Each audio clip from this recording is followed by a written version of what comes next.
तो ईश्वर कोई आदमी पशु पक्षी जानवर ये ईश्वर थोड़े ही है।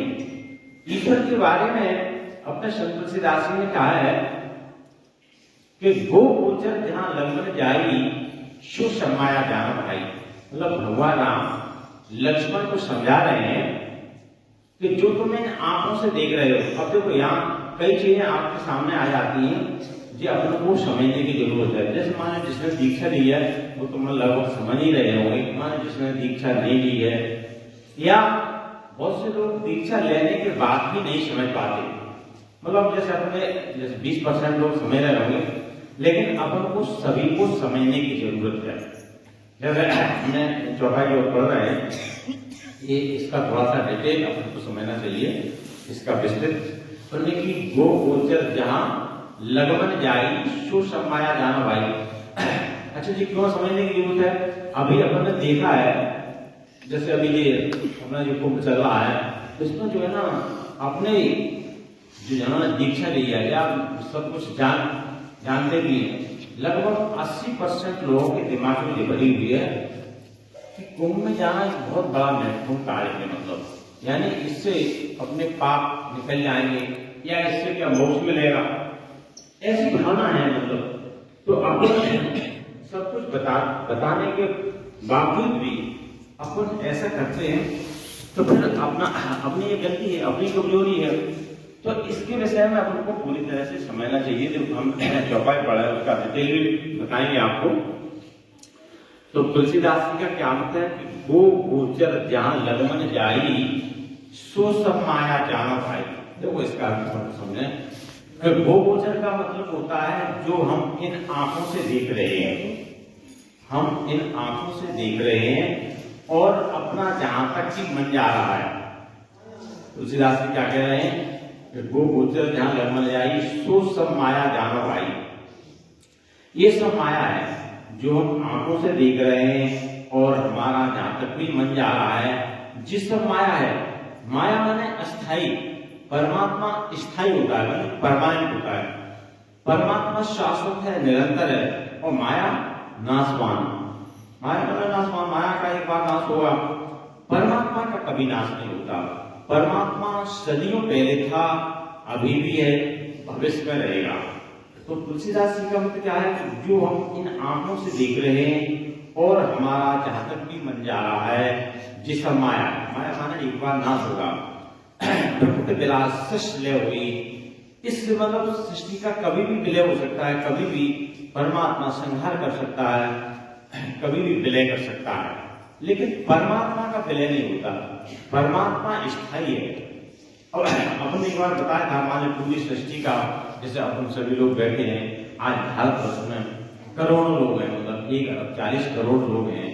इन सभी की आत्मा क्या, विश्व में बहुत सारे लोग, अगर अपन गिनती करते तो बहुत सारे हैं, काफी गिनती। तो मतलब ये लोग कहाँ जाएंगे, ये भी एक विषय बनता है, ये समझने की जरूरत है। मान ले आज सृष्टि प्रकृति विलास सृष्टि ले, माने सृष्टि का लय हो जाए, तो ये लोग कहाँ जाएंगे, क्या करेंगे, क्या होगा, मतलब इसका इसके बारे में भी हमने आपको बताया था एक बार, फिर भी अपन समझ लें। जब परमात्मा इस सृष्टि का विलय करता है तो उसमें सभी आत्मा, सभी लोग नष्ट हो जाते हैं। कहते हैं कि नहीं, आत्मा कभी नष्ट नहीं होती, आत्मा कभी नष्ट नहीं होती। आत्मा को न कोई जला सके, न कोई धूप मतलब पानी गीला कर सके, अग्नि जला नहीं सकती, मतलब वो आत्मा का कभी नाश नहीं होता। तो आत्मा, जितनी भी आत्माएं हैं, परमात्मा अपने आप में ले लेता है, अपने आप में कुछ समय लेता है, फिर पुनः सृष्टि का संचालन होता है। तो उसी हिसाब से फिर वो जिसके जैसे कर। अब थोड़ी सी बात और आ जाती है कि जैसे मान ले कोई सत्कर्म है, कोई साधु है, कोई सन्यासी है, कोई तपस्या कर रहा है। अब जैसे चोर लोग चोरी कर रहे हैं, डकैती डाले, तो सब लोग अपना मानव स्वतंत्र है, अपना अलग अलग कार्य कर रहा है और उसका कार्य पूरा नहीं हुआ, तो पूरे होते में अपना शरीर छूट गया, यानी सृष्टि का विलय हो गया, तो फिर क्या होगा, फिर उनके कर्मों का क्या होगा, ये जो थोड़ा सा समझने की जरूरत है। कभी कभी लोग इसके संदेह में पड़ जाते हैं, तो ये जरूरी है जानना।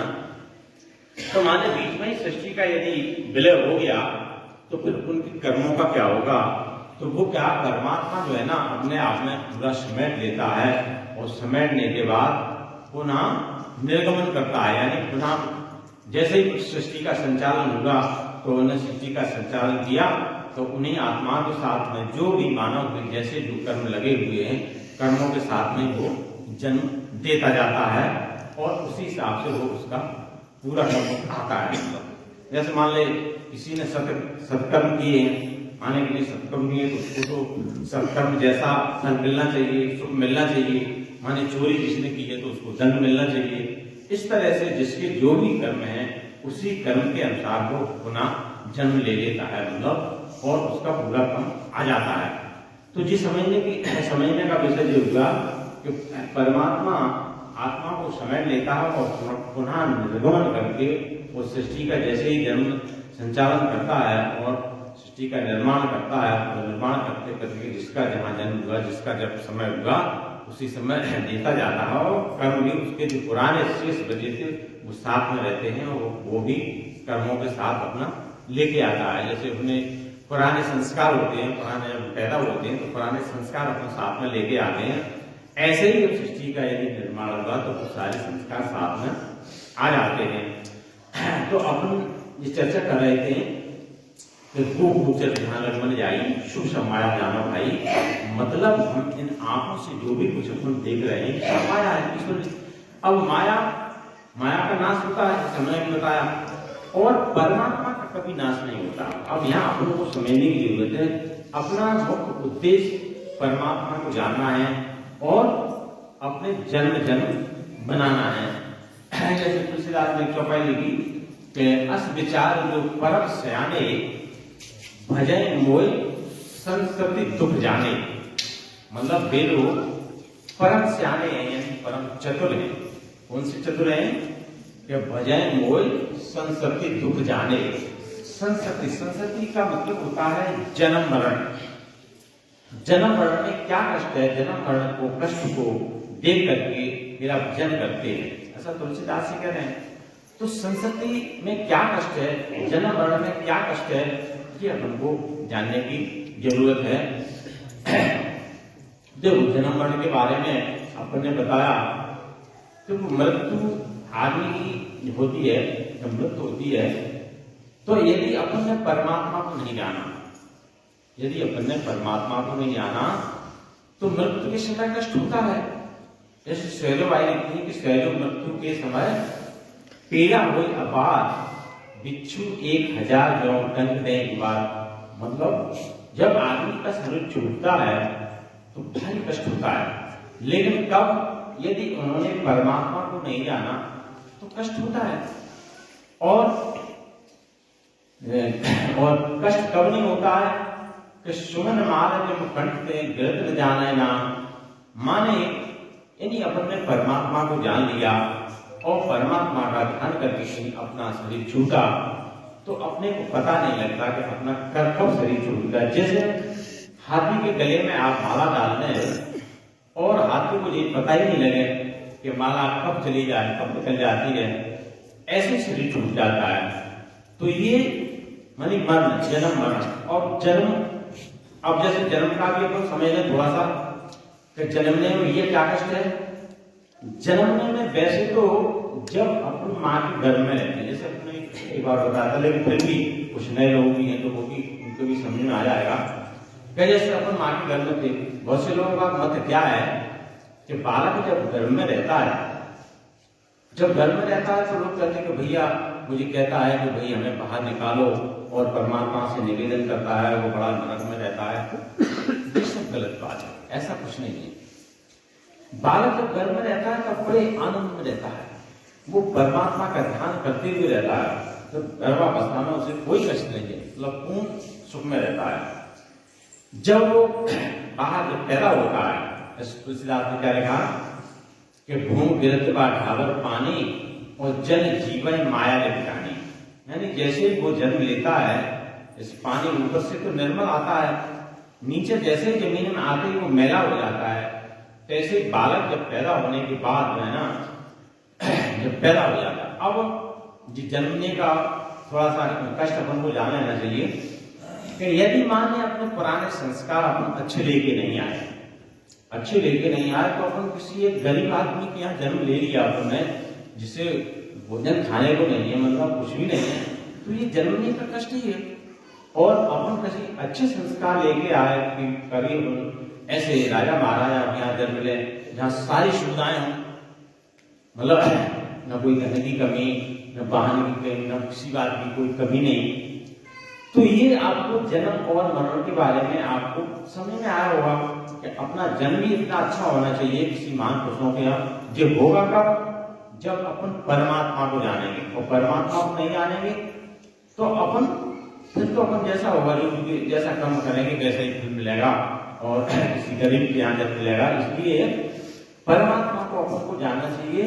और जैसे सत्संग में परमात्मा को जानने के साथ साथ में जैसे अनेक प्रकार के कई प्रकार के धर्म भी हैं, वो अपन को धर्म भी करना चाहिए। हर मानव के संस्कार साथ में आते हैं, कोई ये नहीं, मतलब ये जन्म जन्म के संस्कार साथ में चलते हैं।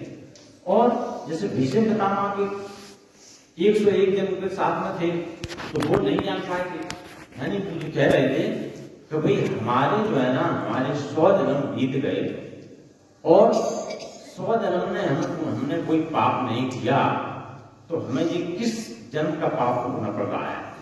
तो ऐसे मतलब जब उनको 101 जन्म का याद दिलाया भगवान कृष्ण ने, तो उनको असलियत मालूम पड़ी, तब वो समझा, तब उन्होंने समझा कि वास्तव में ऐसे ही अपने भी, जब अकेले संहिता में नहीं, परमात्मा ने आत्मा को सभी को समान बनाया है, सभी के आत्मा समान है, किसी कोई असमानता नहीं, बिल्कुल बराबर है।